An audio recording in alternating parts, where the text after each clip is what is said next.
Yes. All right, I will call the town council meeting to order, and will the clerk please call the roll? Councilmember Hagenow. Present. Councilmember Kerr. Here. Councilmember Martin. Present. Councilmember Clement. Hi. Councilmember Sullivan. Here. Councilmember Pista. And Mayor Riley. Here. There are 6 members present. Great. First item is approval of the agenda. Can I have a motion to approve the agenda? Councilmember Hagenow? So moved. Been moved. Is there a second? Councilmember Sullivan? Yes. Second. All those in favor, please say aye. Aye. Opposed? The motion is carried. The next item is, and I'll turn it over to the town manager, because I think you have an update to the proclamation. Yes, I do. So this is consideration of the proclamation for the students on the RTAP team who will be making their final online presentation next week, and they'll be coming up here presenting their plan on May 9th, I believe. Here's how the final proclamation reads.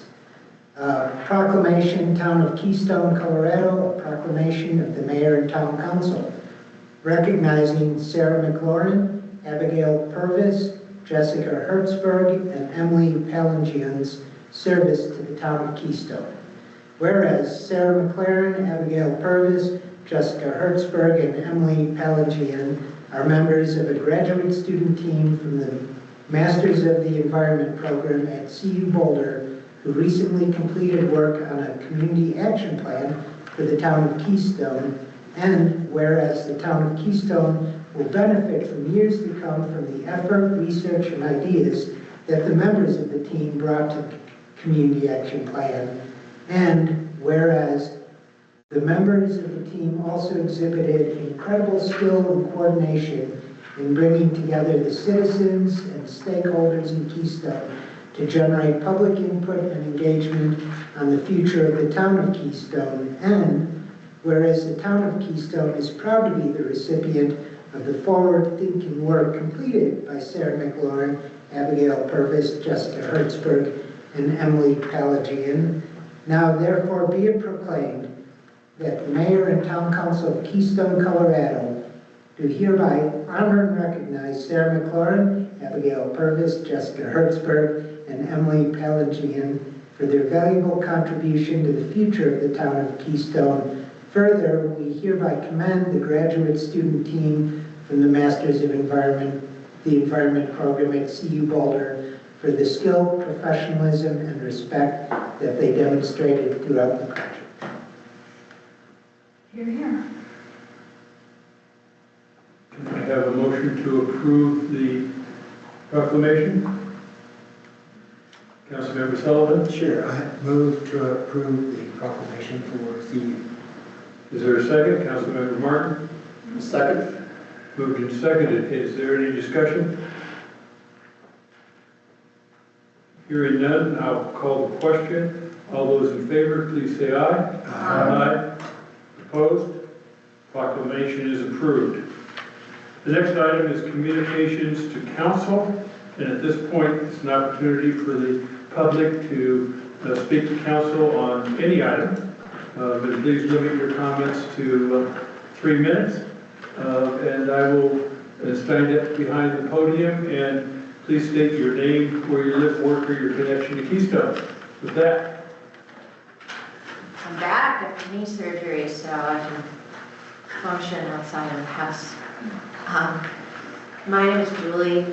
I'm a homeowner, business owner in Muffin Pass Village. I'm very concerned about the development that's going on in Keystone without accomplishing some other stuff first. So I want to, again, encourage the council to address a pause on development.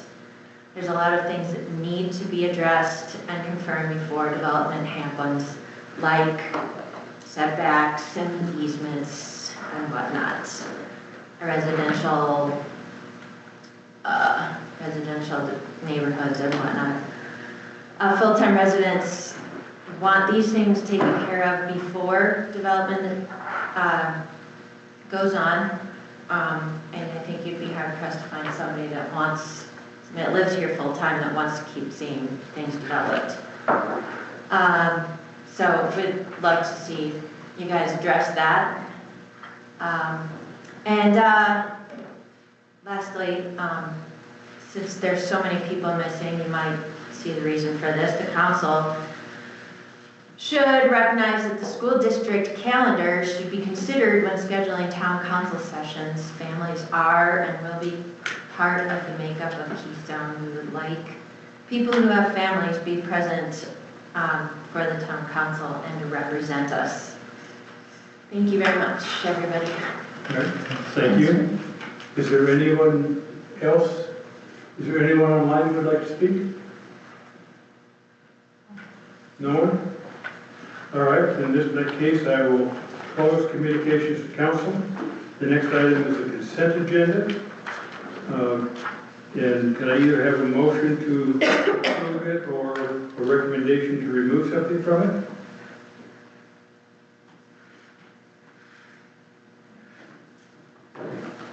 Councilmember Sullivan. Since I don't see any recommendations to pull, I recommend that we approve the consent agenda. Second. Moved and seconded. Is there any discussion? Seeing none, I'll call the question. All those in favor of approving the consent agenda, say aye.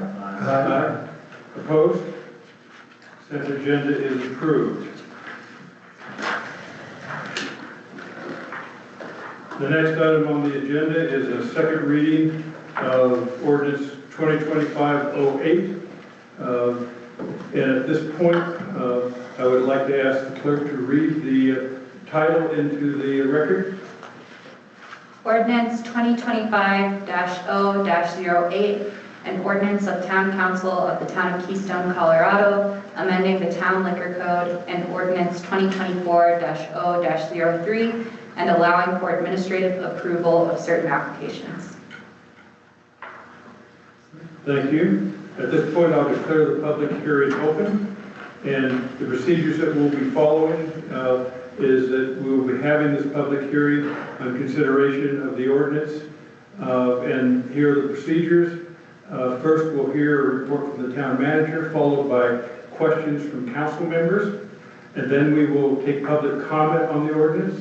Following public comment, I will again give the council members an opportunity to ask any additional questions for staff. Once those have been answered, then the public hearing will be closed and the council will deliberate. And at this point, will the town manager please give us an introductory presentation? Yes, I will pass this on. This has to do with how we administer liquor license approvals in the town.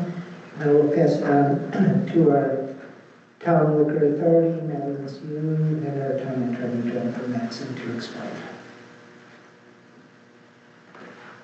Good evening, Mayor, council members, Jennifer Matson, Town Attorney. I'll go ahead and introduce the ordinance, and the Town Clerk, Madeline Seeley, is available for any questions. So as the Mayor mentioned, this ordinance is on second reading. We did have a discussion on the ordinance at the prior council meeting. It was on first reading, but unique to this ordinance, there was some discussion about it. It wasn't just on a consent agenda. So what this ordinance does is essentially allows the town clerk to administratively approve new liquor licenses after consideration of all the application material, acceptance of any possible public comments. The town clerk can administratively approve consistent with the town code and state statutes. I do want to mention that following the discussion last week, there were amendments that were added to the ordinance to limit that discretion. So as it's drafted, for any liquor license, the town clerk may decide this is an application that I think town council should consider, regardless of what's in the application, of if public comment is submitted or not. the town clerk can refer it to town council for deciding. However, there is an additional provision that's written in that if 3 or more written statements of opposition are submitted, then the town clerk shall refer that application to the liquor authority for a decision. In addition, there's an additional section that was added that requires reporting on administrative approvals to the town council. And this can be done either by a written or oral report to the town council summarizing those approvals. I do want to note one change that was made to the ordinance from the packet that was posted on Friday versus what's in the packet now. There was some typos on section 6M D. The wording was messed up, but that's been corrected, and the ordinance that's before you tonight has the corrected language. So I'm happy to answer any questions. Also, the town clerk's available. Does anyone have any questions? Councilmember Kerr. Yeah, can you confirm, say again, why are we looking at this? What was the impetus to consider a change to the standing policy? Well, so state statute changed prior to a Senate bill that was passed last year in 2024. Liquor licensing authorities were required to hold a public hearing on new liquor applications. The state statute was changed because there was a committee that was convened to review the state liquor code that's been in place for years and years. And they made recommendations to the General Assembly about changes. And one of those recommendations was to allow for discretion in deciding whether to hold a public hearing. That a public hearing before the liquor authority was not required for approval of a new liquor license. So we brought this before council and offered it as an option to change your code to allow for these administrative approvals. And what was the inspiration for the bill sponsor to go forward to the legislature with this? What are we trying to fix? I think it's efficiencies in process. I've honestly never seen a liquor license be denied. I mean, they're generally approved. And so the idea is that it's an efficiency in the process of issuing a license to sell alcohol. And if I may? Let me ask, does anyone else have any questions first? So we rotate around. Yeah. Anyone else have any questions? Go ahead. So this is for the town clerk. How is this publicized so that people would have an inkling that perhaps they want to give you a comment? It would be publicized in the same way that we would notify the public of a public hearing at the town council meeting. So it would be posted on our public notices section of the website. It would be posted on the premises in a sign, and then for that sign, it's got to be a certain size and all of the typeface on it. The letters need to be at least an inch tall. So it should be very visible to the public if they're walking through that space. And then additionally, we could post the notice in the notice section of the newspaper. So if I can follow up on that, my concern is how likely it is that people scan the notification sections on the paper, or we have that on the website. The difference is, if it's going to be considered at a council meeting, it's part of an agenda, and we have already got feedback from our community members that they actually look at those agendas, even if they choose not to come, which is very exciting. So it will be a little harder for them to know that it's under consideration. And then if you get 3 comments, you're going to end up going to the public hearing anyway. And this is all because the legislature said, let's make it easy. Is all of that accurate? I would say that that is an accurate description of the public noticing process. The only other addition I would say is that every step that people need to go through to get to the point of being administratively approved requires meeting really stringent regulations with the liquor licensing code.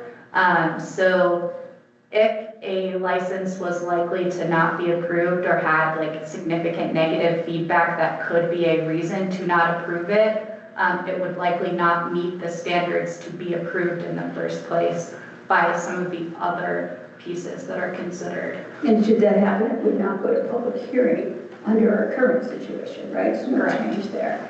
I want to be clear, but I have utmost respect. I'm sure you make good decisions.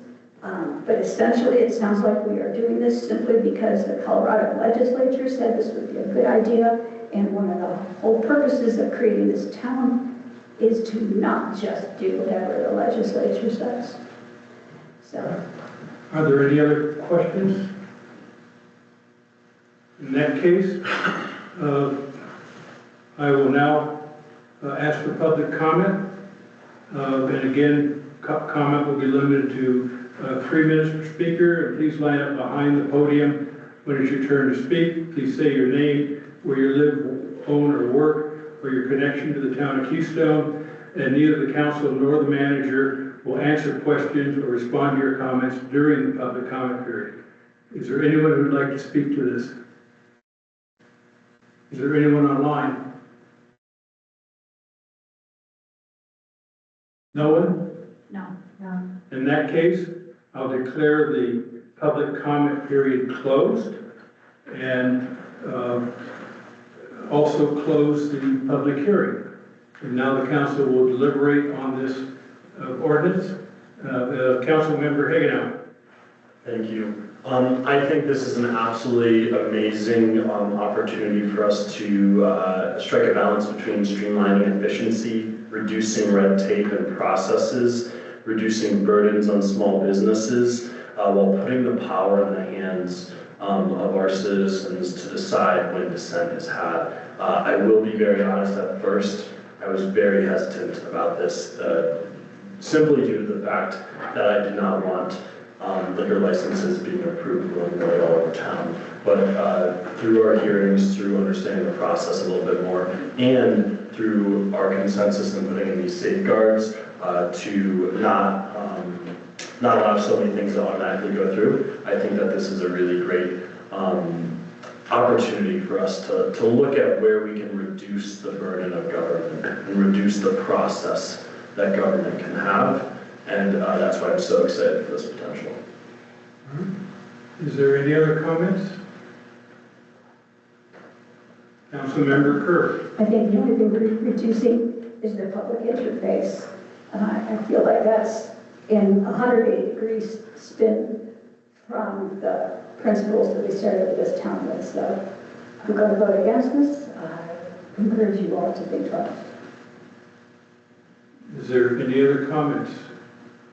Can I have a motion? Councilmember Hagenow.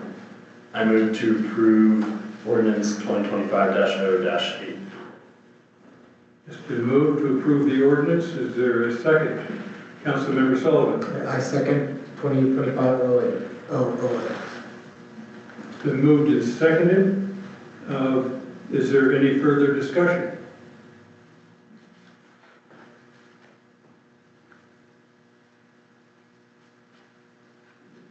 Hearing none, I'll call the question, and will the clerk please call the roll? Councilmember Hagenow. Approved. Councilmember Kerr. Disapprove. Councilmember Martin. Approved. Councilmember Parmet. Approved. Councilmember Sullivan. Approved. Mayor Riley. Approved. There are 5 votes to approve and 1 vote to disapprove. Thank you.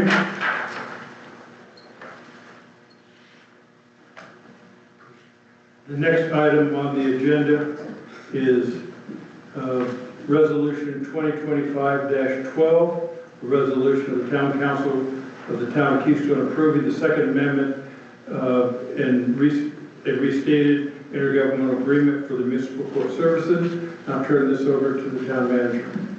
And this is the same issue we discussed in the workshop, and I will turn it over to our town attorney to informate.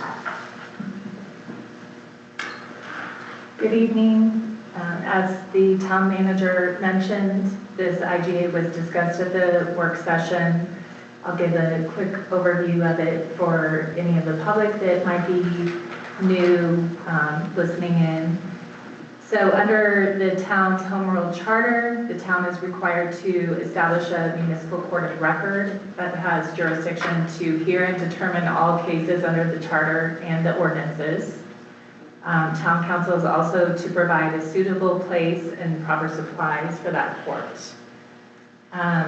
So with the intergovernmental agreement establishing the joint police force with Dillon, the recommendation is to also establish a joint municipal court with Silverthorne and Dillon under an IGA that establishes that combined court. Essentially what the IGA does is it provides that there will be a single municipal judge, a single prosecutor, and one place for the court operations, and that will be in Silverthorne.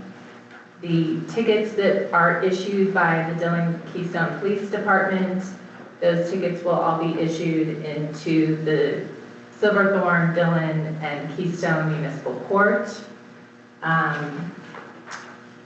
The way that the IGA is structured is that whatever jurisdiction, wherever the tickets are issued, that jurisdiction will receive the revenue from the fines and penalties related to the violations and any cost assessed against defendants for appearance in court. Those revenues from fines and penalties and costs will be offset against fixed cost and per ticket cost.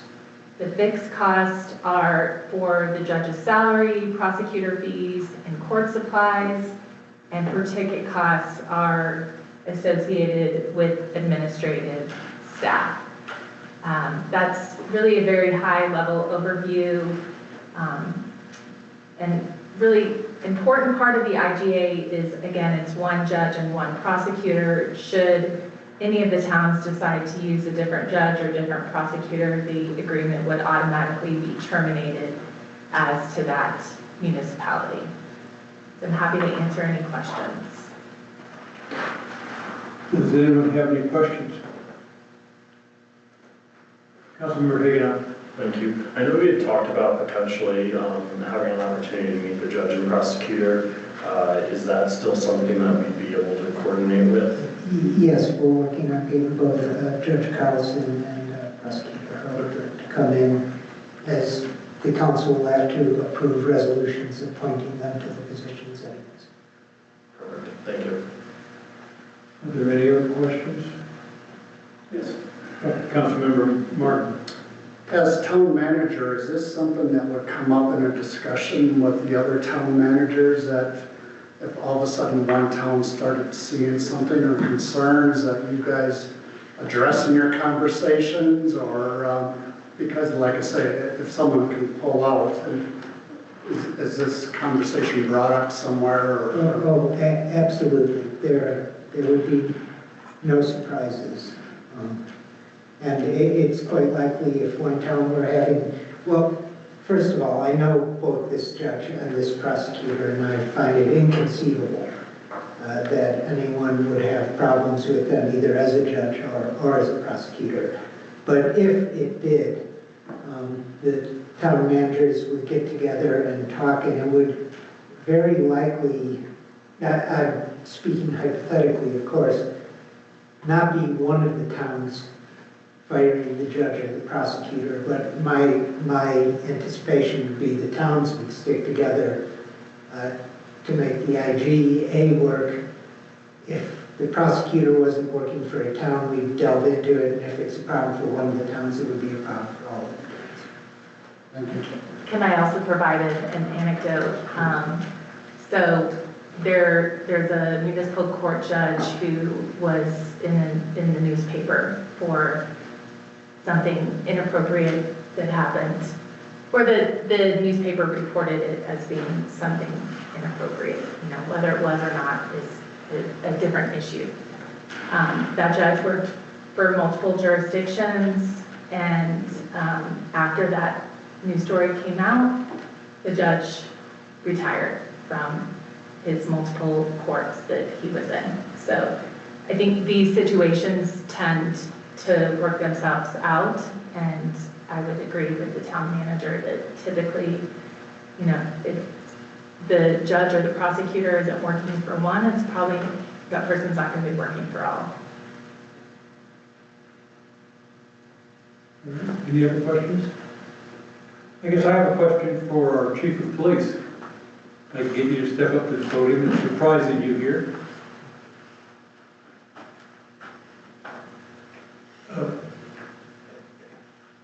You've been working with the town of Silverthorne for numerous years under an IGA that's essentially the same IGA with just us added to it. It's very similar. Have there been any issues or concerns on your part? No. I think that it's in the best interest of, at that time, Dillon and Silverthorne. Looking at the efficiencies, and I don't know what the original impetus was to start that agreement back in 2004. But our working relationship has been positive. Clearly, any joint kind of agreement like that, yes, there's hills and valleys sometimes. But our current situation with their staff, the town manager, I would concur with his comments about the judge and town prosecutor. I have both extensive histories with both of them as well. And, you know, it makes sense. All right. Thank you. Are there any other questions? Hearing no questions, can I have a motion? Councilmember Martin. I move to approve 2025-12, approving intergovernmental agreement with the town of Silverthorne and town of Dillon for a combined Silverthorne-Dillon Keystone Municipal Court. Second. Councilmember Parmet seconded. Now we're open for discussion or debate on the topic. Councilmember Hagenow. This is something that I've obviously asked a lot of questions on the last couple meetings, and I do. The numbers and the financials are definitely my questions lie. But to be blunt, I don't think we can do it cheaper, right? So, while the numbers are definitely something I don't like, and it's the best solution we have, I will say that after a little conversation with our chief of police and understanding more of the fine structure, there is a high potential that we could lose money on a lot of tickets that are written, right? We're being very, very close to. If our cost is $95.96 or something, there's a lot of tickets that are being written at $100, or at least that's what the numbers are looking like. And so we should be very aware of that when we adopt our fine and fee structure. In that, I definitely do not view law enforcement as a revenue stream. It is a loss leader to a degree, and compliance is the goal at the end of the day, but we should just be very aware of that. The cost that will be associated with this, and any ticket that is written by our law enforcement has incurred cost to us. And so we should just be aware of that. So. Councilmember Sullivan. Just want to make a comment. Over the last couple of weeks, I've talked to an awful lot of our residents. And some people, yesterday in Silverthorne. And to a person, they're very excited about both the way we are joining the police department with Dillon, as well as the potential for this adoption as a prudent way to consider taxes and funds. And so it's been overly positive, at least in my discussions with numerous people. So I just wanted to mention that. Councilmember Kerr. So the beauty of this is there's a clear requirement. We've got to have some kind of municipal court operation. And I think this is a good example of both effectiveness and efficiency. Effective in that we're joining into an existing municipal court operation that's been successful for, what, over a decade, right? Or two. Or two. We had changed it at one point. And secondly, efficiency. As Councilmember Hagenow noted, we have a lot of questions about money, and we need to keep an eye on that as well as anything else. But I think in the end, sharing costs among 3 municipalities to get this done is a smart thing. Any other comments? I guess I'll make one as we look at this. We are setting a pace in the state by first having the Joint Police Department. There's one other in the state that I'm aware of. Joining with this IGA is another area of communities working together. And I'll echo the comments of efficiency as well for our citizens. I know as I've talked to citizens in the community, I've had overwhelming support for what we're doing as we're partnering with other towns to support the town of Keystone. So as a result, I very much favor this adoption of this IGA. So are there any other comments anyone would like to make? In that case, I'll call the question. This, I think we can do this with a voice vote. And with that, all those in favor, please say aye. Aye. Opposed? The motion carried unanimously. Next item on the agenda is the report of the manager's staff. Mr. Manager? No, we have one more resolution. Oh, I'm sorry. Next resolution is Resolution 2025-13, a resolution of the Town Council of the Town of Keystone, Colorado, adopting a donation policy. Mr. Town Manager. Okay, then, like most towns, we have people lining up to give us large amounts of money. But actually, in this case, we do have some potential donations coming in the near future. And I will pass this off to our attorney, Jennifer Manson, who wrote a policy so that we can make sure we're not put in a bad situation in accepting the donation. Good evening, Mayor, council members. So the resolution 2025-13 adopts a donation policy. The donation policy really talks about the different types of donations that can be made to the town. It refers to cash donations, in-kind donations, and real property donations. I do want to mention that this policy was discussed at a work session, I believe at the last meeting, and an amendment was made to the cash donation definition to include cryptocurrency and publicly traded securities. In addition, an amendment was made to the real property definition, and that is that it excludes any land dedications or conveyances required as a condition of development approval or regulatory obligation. Essentially, the policy provides the terms for acceptance of donations, when town council is required to participate in that acceptance process, and when a formal agreement is required. Formal agreements are required for donations over $25,000 that outline the term of the gift and any future use, and council is required to approve donations above $10,000, and also all real property donations as well. I do want to mention that there were also to this policy, there were 2 changes to the policy from the version that was in the packet on Friday, in case people saw that version versus what is being approved tonight. And that is that related to, let's see, which section is it? It's section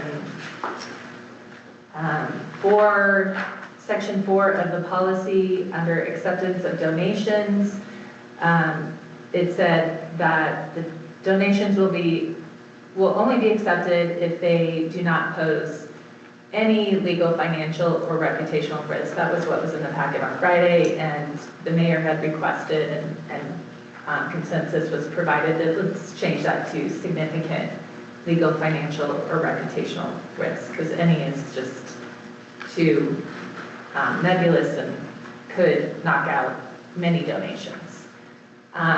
In addition, there was a typo of city, I believe, on the 3rd page of the policy. So happy to answer any questions on this. Any questions? Councilmember Hagan. Thank you. I know we had talked about this last time during the work session about anonymous donations, and there was some concern that this might reduce or eliminate certain folks from looking to donate. Could you explain what the process of recognition would look like?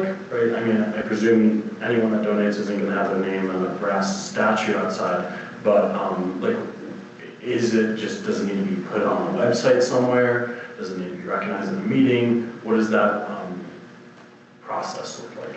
I think that that's really an administrative decision for the town manager. You know, what does that process look like? Is it something that goes on the website, or is it just a letter that's on town letterhead? It all depends. It might be on naming the park after the person who donated $5 million to buy it. But from a legal perspective, right, like if I wanted to donate and if I wanted to remain as anonymous as possible, I could remain as anonymous as possible except for court requests? Yeah. Okay. Yeah, I think that could be part of your donation as you request that you're not, Publicized. yeah. Gotcha. All right, thank you. Thank you also for adding cryptocurrency. Any other questions?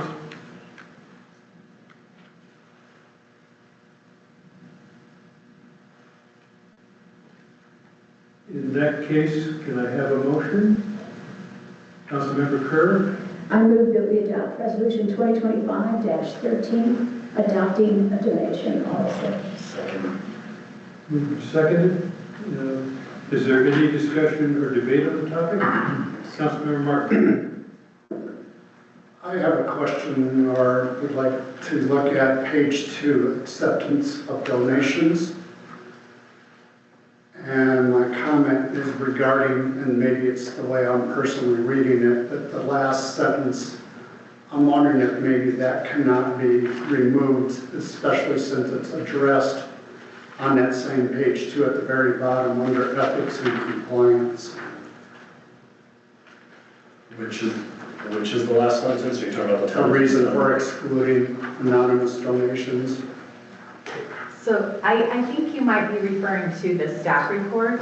Oh, okay. Okay, so maybe I'm looking at something else. Yeah, that's in the Okay. staff report. That line is not in the actual policy Okay, itself. apologize for that, thank you. Are there any other comments or debate? Yeah, just go. Councilmember Kerr? So I just want to express my gratitude to our attorney who has the skill and experience to understand how to progress through what seemed like an easy answer. So thank you for that. But this creates the potential for our community members to have one more opportunity to contribute to the town. Their vote, their voice, their participation in commissions and boards and listening sessions, and now maybe an opportunity to donate something tangible. Thank you.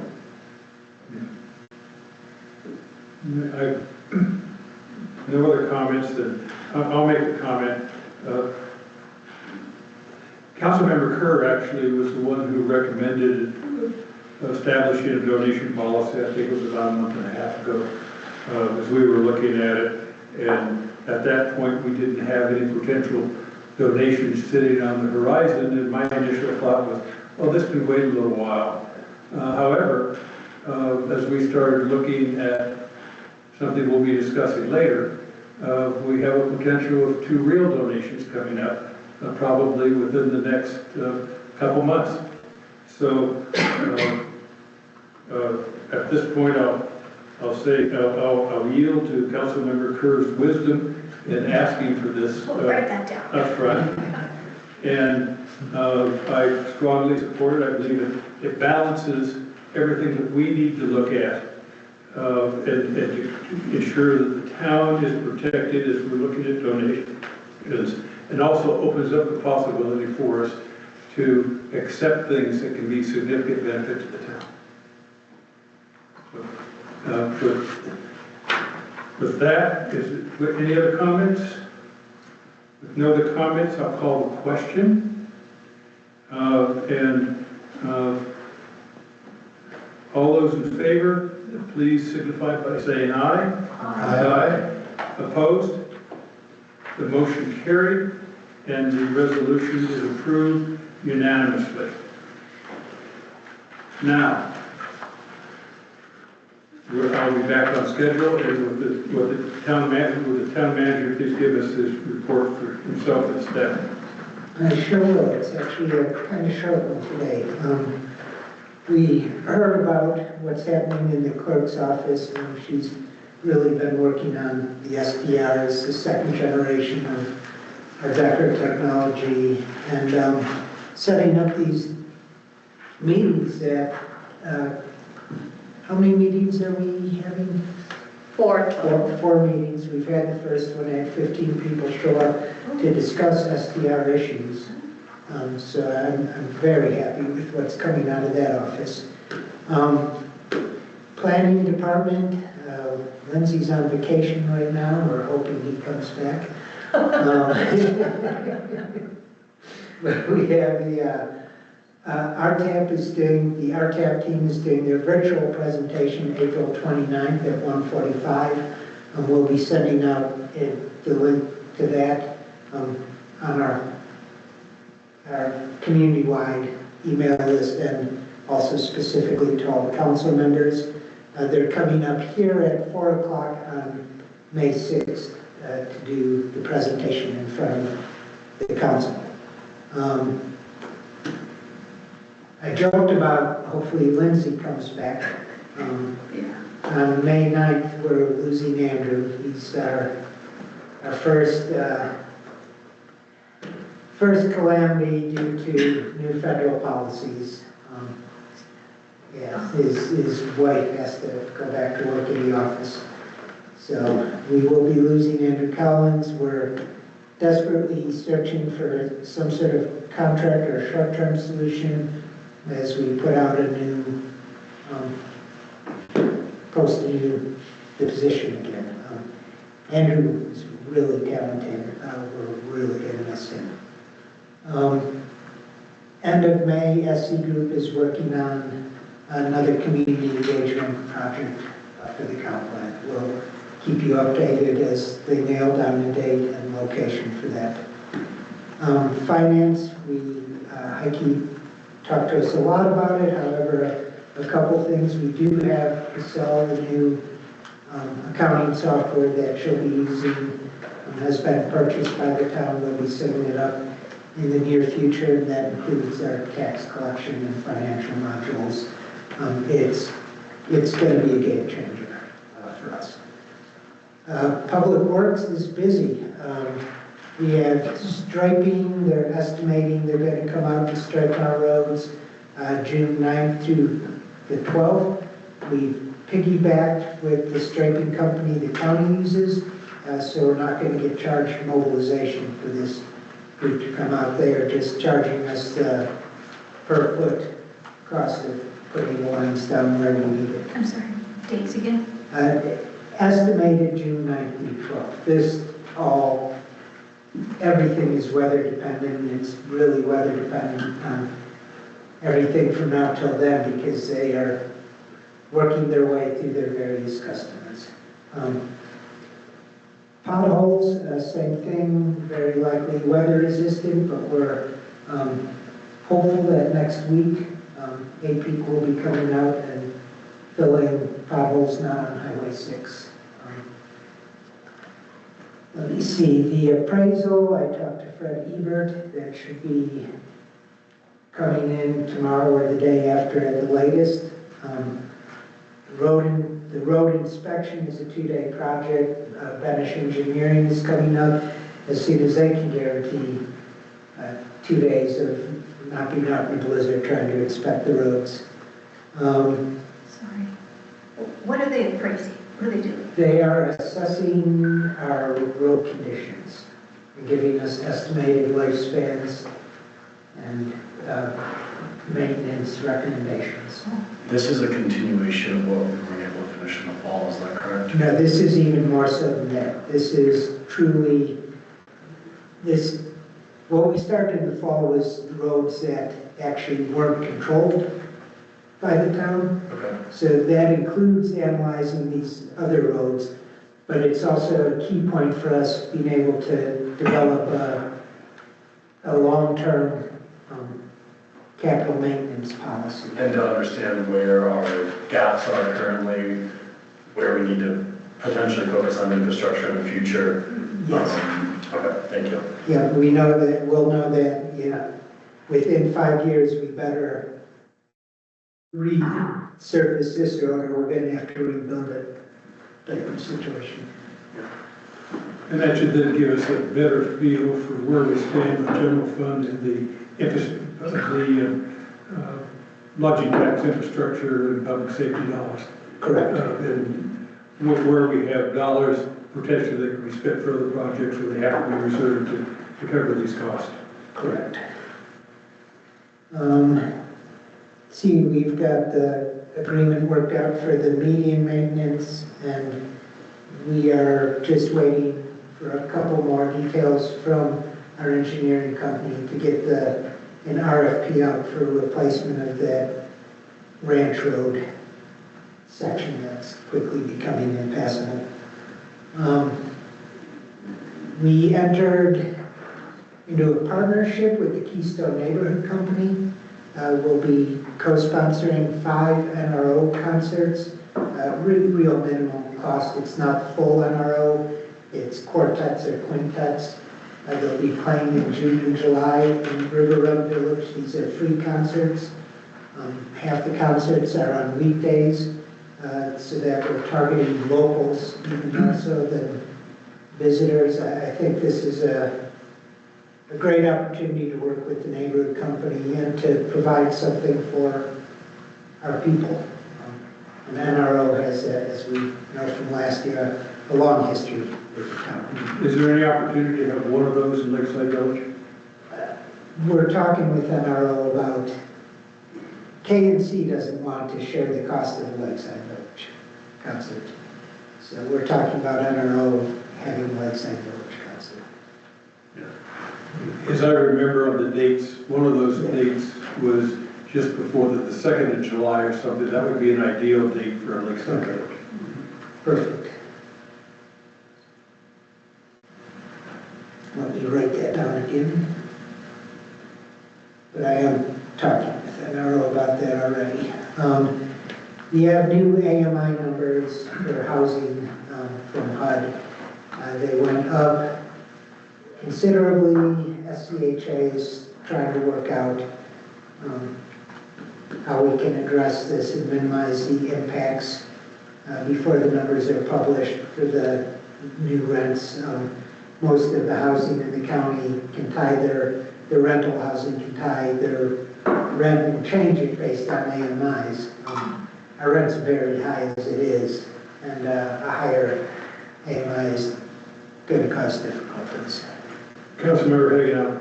Is that and I asked this question just seeing the amount of effort that certain organizations that sponsor a lot of the local housing are really, really pushing and trying to get their beds filled because of that high cost. They're having trouble and they're even offering like 1 or 2 months free and all these kind of promotions. Is it, your understanding, is it shall, or I don't know the legal term maybe, but like, do they have to increase the rents? Or does this just give them the opportunity to? Gives them the opportunity to Okay. increase the rents. They don't have to increase the rents. So any increase they make is on their own decision to do that. Gotcha. But it's been okayed in the deed restrictions and the initial agreements. Gotcha, thank you. This may be too much in the weeds, but, so Colorado sets being an AMI based on statewide actual. No, No. it's, Oh, it is that for some kind. Boom. Got it. Has there been any indication what Gorman is going to do in Winter Green? no indication yet whatsoever. And as I said, the SCHA is working on ways that we can offset or minimize the impact of the increased HUD AMI numbers. I certainly do not want to be offering payouts to Gorman to subsidize that. No, it would be something like just adjust what are considered other additional costs or HOA allowances, situations like that, to set Okay. cap amount that someone can afford.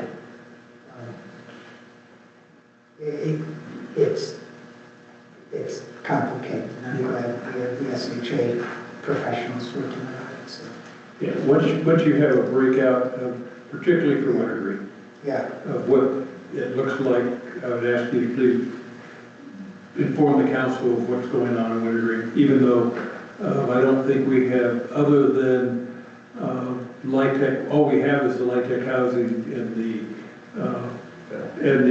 Vail Resorts employee housing. But since the rest of Winter Green is adjacent to the town, I think it behooves us all to understand what's happening to our closest potential residents. Yeah, and even though Light-Tech will still be very much impacted by Yeah. the AMI changes, Light-Tech is designed for such a relatively low AMI level that hopefully it'll still be affordable in some way. Yeah. I'm very concerned about the other 150 apartments that are over there Yeah, that are unaffordable. yeah. So I will keep you informed as we move forward with this. The mayor and I had, once again, a couple weeks ago, a very good meeting with Shannon, Vail Resorts, discussed cooperative planning going forward, some of which we talked about at the retreat. Discussed things like the Brightwood sidewalk, which I'll bring up in just a little bit, and other issues. I don't know if the mayor will talk more on that. But I'll keep moving through. A couple state legislator things we need to be concerned about.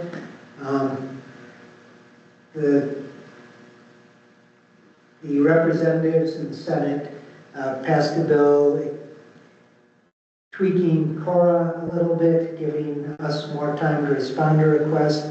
The governor vetoed that. The Yes in God's Backyard Act was being held, they were discussing it today. I'm not sure what happened. It's gotten through 2 readings and then it was pushed off for a discussion today.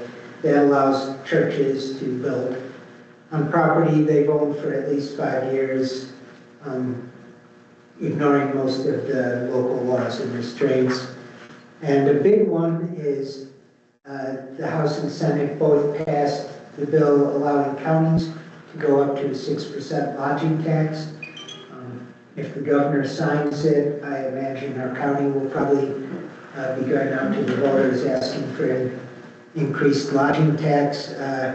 This increased county tax will not impact the STRs and hotels in Keystone. However, it will bring up discussion. Is there any, sorry to cut you off, is there any religious organizations that we have to worry about potentially avoiding any laws or zoning that we have in town if this Yes in God's Backyard passes? Well, the they have to own the land for at least 5 years, religious or educational. So, yes, and I don't know where the Keystone Science School would fall under that. So that might be something we need to be concerned about. We also need to be concerned about just people forming their churches and coming in and buying land and waiting 5 years and being able to build without any respect to local laws. So it's it's a difficult one for local governments. There's obviously lots of room for abuse on that. People simply forming their own church or non-religious reasons. But ways that I see that something like this has been used in like metro areas in other states is a church in a residential neighborhood might buy 3 residential houses and then just tear down those houses and build large meeting centers and or do things that might otherwise fall under various other ordinances, noise ordinances, and it can really change the character of the neighborhood. Yeah, as I remember looking at that law prior to it being passed, the primary concern had to be churches building housing for a particular group on their existing property, setback sizes, facilities to take care of homeless people in communities. That, I think, was the primary driver in that law as it went forward. And then it evolved to something bigger. And then it could evolve, yeah. But we'll keep an eye on that. And finally, Brightwood.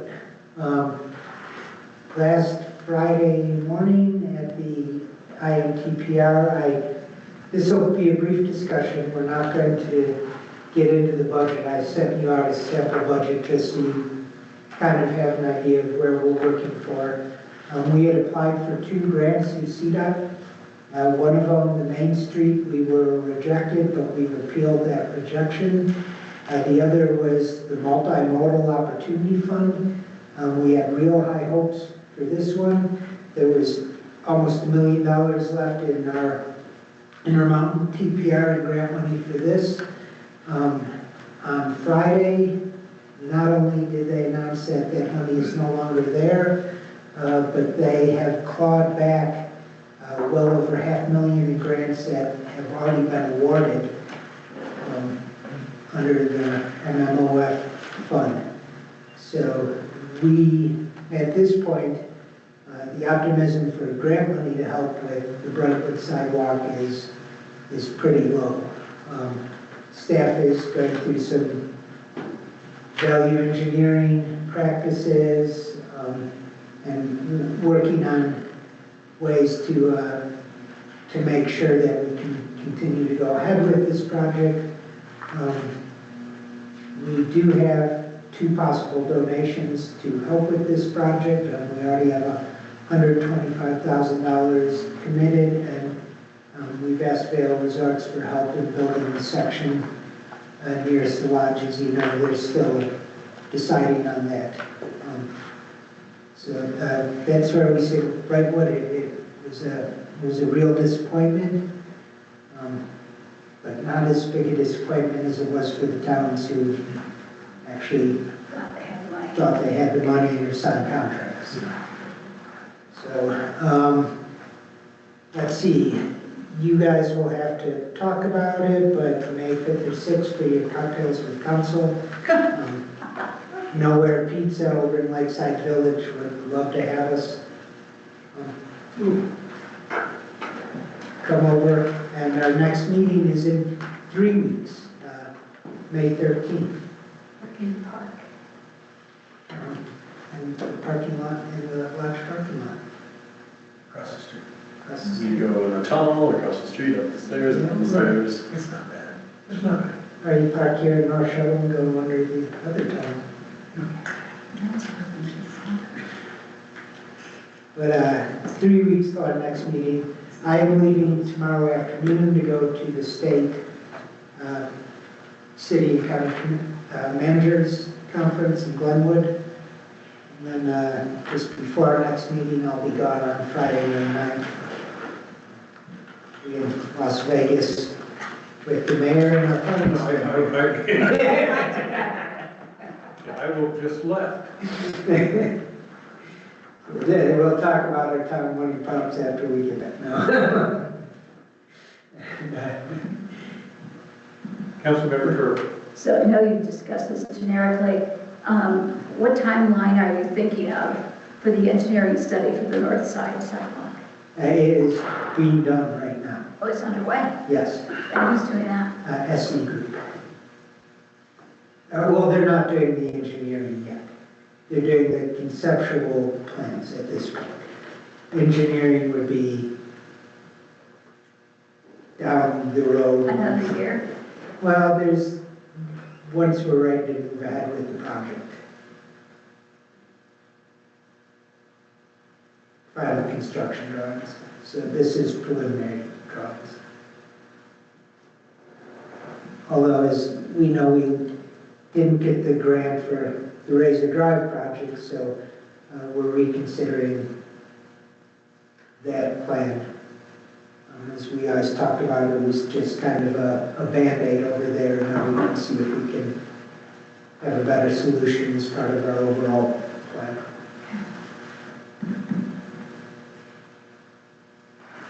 And that's all I've got.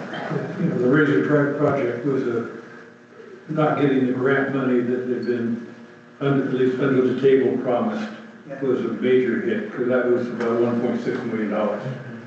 So, I urge you to look at anything else that we might be able to do to make that intersection safer. I recognize that we're not going to get state money in the near term, given the current finances in the state and the fact that federal dollars simply have dried up. Yeah. Or being clawed back. Yeah, between Tabor and federal policies, it's a perfect storm for global funding opportunities. Anything else? That's all I've done. How about report of council? Mayor and council, any council members have a report? Councilmember Sullivan. I just want to update on the post office. We're looking at hosting jointly with the USPS here locally a call later next month to talk about how to go about doing cluster boxes for HOAs. So that's another thing I want to mention. It's not scheduled yet, we're waiting on people to get it approved back with the schedules. Yeah, on the post office, I had an opportunity to discuss it with Senator Hickenlooper's staffer on last week at a call, and she indicated that they were supportive of the zip code issue, and we're going, I believe she indicated they were supportive, and we're going to support a letter to the Board of Governors. And I believe that Congressman Goose's staff and Senator Bennett's staff have already indicated they were very supportive. So I would anticipate we will probably have letters of support from the three that will at least be there, whether it's considered or not, given the turmoil in the post office and the government right now. Who knows? Any other reports of council? Councilman Parmet.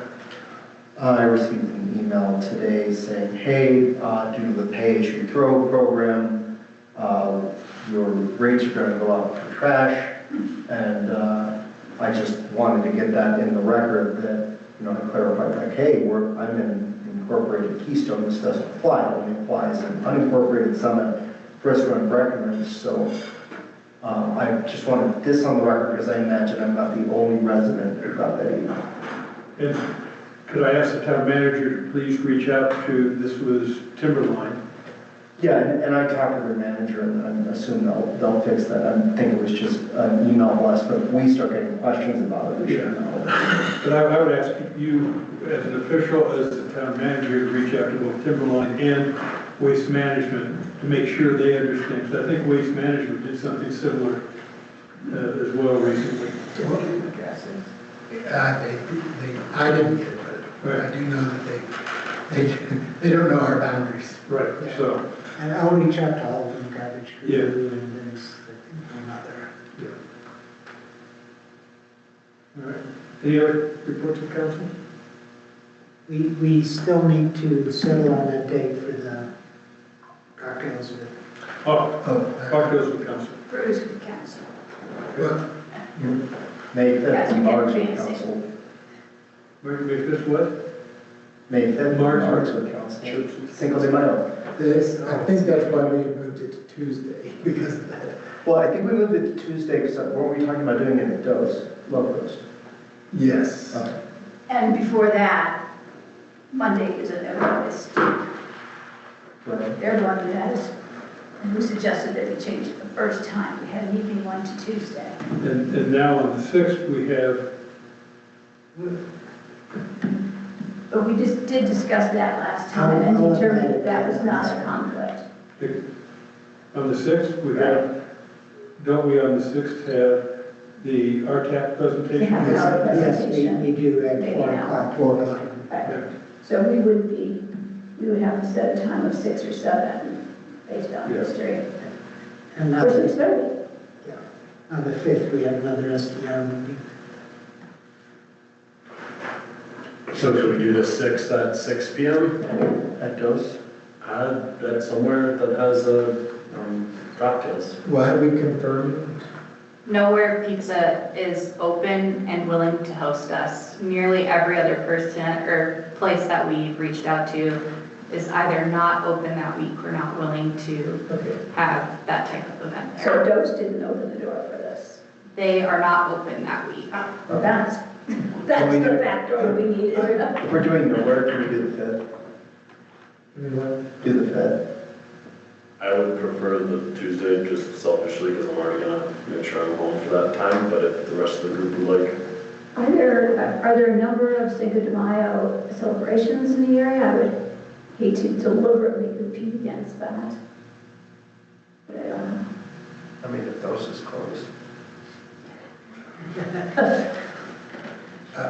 Yeah, I don't have a preference, Monday or Tuesday. And who will be attending? So if it's Tuesday, I think Jonathan.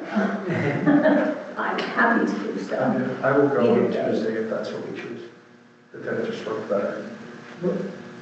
Yeah, well, let's just select Tuesday at Nowhere Pizza. I actually like going someplace over there.